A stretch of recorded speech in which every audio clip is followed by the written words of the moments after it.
આજે આપણે બનાવશું બિસ્કિટ આઈસ્ક્રીમ। તો તેના માટે મેં એક કડાઈમાં દૂધ લઈ લીધું છે અને આપણે પાર્લેજી બિસ્કિટનો આપણે ઉપયોગ કરી અને બિસ્કિટ આઈસ્ક્રીમ બનાવશું।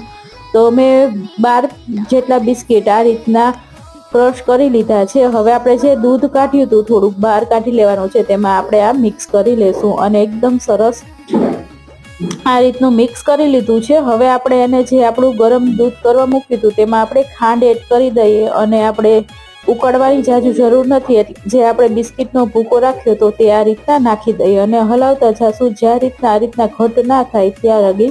પછી એને આપણે ઠારી લેવાનું છે અને ઠારી અને ફ્રીઝરમાં મૂકી દેવાનું છે। ફ્રીઝરમાંથી કાઢી અને આ રીતની આપણે ઘરની મલાઈ એડ કરી દેશું અડધી વાટકી અને પાછું ક્રશ કરી લેશું અને જે ચોકલેટ આવે છે તે આપણે નાખી દીધી હતી અને હવે આપણું આઈસ્ક્રીમ બની અને તૈયાર છે। તમે જોઈ શકો છો એકદમ સરસ, ખાવામાં પણ